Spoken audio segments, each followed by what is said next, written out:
5000 વર્ષ પહેલા પણ શ્રી યમુનાજીનું જલ કાલિય નાગના વિષથી પ્રદૂષિત થયું હતું અને એ પ્રદૂષણ દૂર કરવાનું કાર્ય ભગવાન શ્રી કૃષ્ણે સ્વયં કર્યું. આજે 5000 વર્ષ પછી આપણે બધા શ્રી કૃષ્ણના ભક્તો છીએ અને ઠાકોરજી કાર્ય આપણને બધાને સોંપ્યું છે. મુખ્ય સમયનો અમારો એ તો એ જ હતો કે યમુનાજીની મધ્યમાં યમુના ભાગવતજીની કથા કરવાનો, કે આપણા સૌનો અવાજ કેન્દ્ર સરકાર સુધી દિલ્હીમાં પહોંચે અને અવાજ પહોંચ્યો. રાષ્ટ્રપતિ શ્રી સમયના ડોક્ટર પ્રતિભાતાઈ પાટીલ એમને વિશેષ રૂપથી એમને આમંત્રણ આપ્યું, એમને ફાઇલ પણ સુપરત કરી. ઘણા સમયથી આંદોલન ચાલી રહ્યું છે. મારા પરમ ભક્તિ હરીશભાઈ સંઘવી પણ એના સાક્ષી છે. હરીશભાઈ, મનુભાઈ પહેલાથી છેલ્લે સુધી એમણે સાથ આપ્યો. 1 લાખ પદયાત્રીઓને એમણે મહાપ્રસાદ લેવડાવ્યો છે 10 દિવસ સુધી. અહીંયાથી દિલ્હી સુધી કૂચ કરી હતી. ઘણા વર્ષોથી પરિશ્રમ ચાલી રહ્યો છે. અનેક યમુના ભક્તો આંદોલનમાં જોડાયા છે.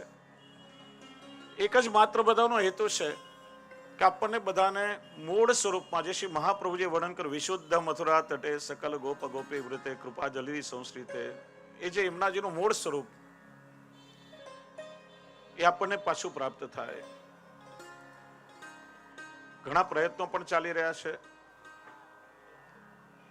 શ્રી યમુના મહારાણીજીને આપણે વિનંતી કરીએ,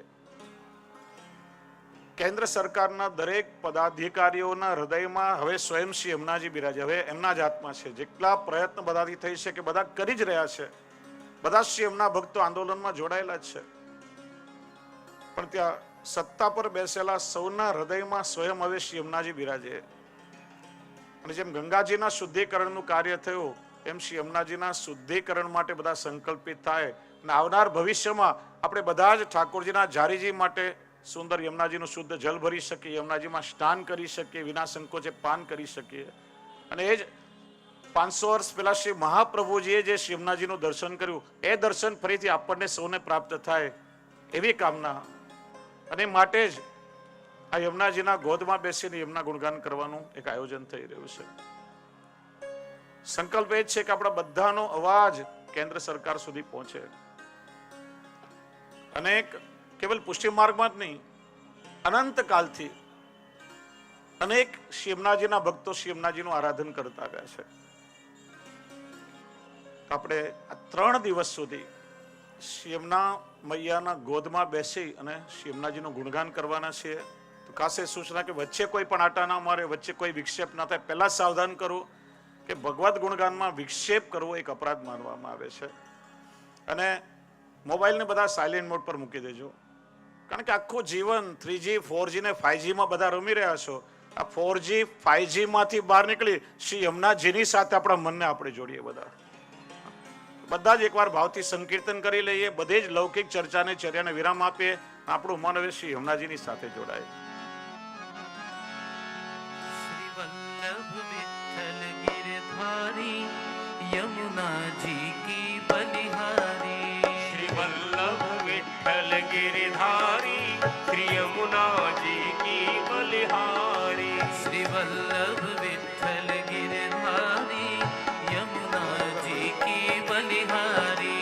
श्री वल्लभ विठ्ठल गिरिधारी श्री यमुना जी की सभी भाव से गाइए, बलिहारी. ताली बजाकर गाइए. बलिहारी बलिहारी महारानी जी की बलिहारी.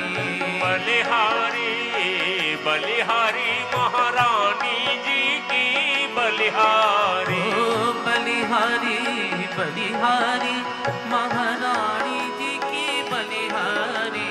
बलिहारी बलिहारी महारानी जी की बलिहारी. वल्लभ विठ्ठल सभी गाइए भाव से. गिरधारी यमुना जी की बलिहारी. श्री वल्लभ विठ्ठल गिरिधारी श्री यमुना जी की बलिहारी.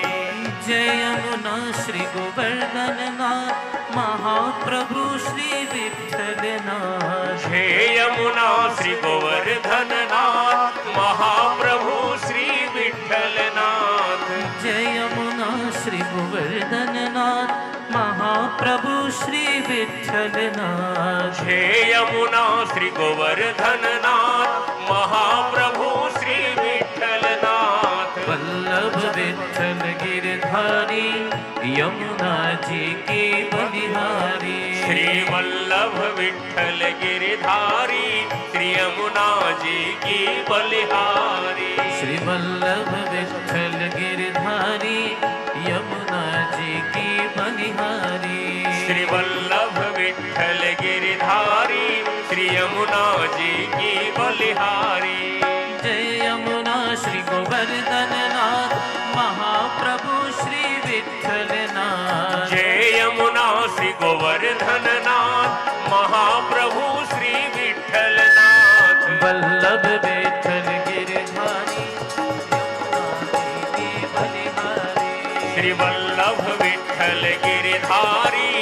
यमुना जी की बलिहारी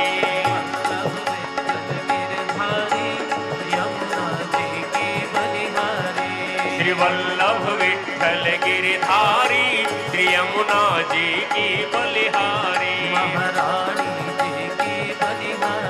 महारानी जी की बलिहारी श्री यमुना जी की बलिहारी श्री यमुना जी की बलिहारी बोलिए श्याम सुंदर श्री यमुने महारानी जी की जय શ્રી યમુના ગુણગાન રૂપી અમૃતનું પાન શ્રી યમુનાષ્ટક શ્રી યમુના અષ્ટપદી શ્રી યમુનાજીના 41 પદોના આધારથી આપણે બધા કરશું.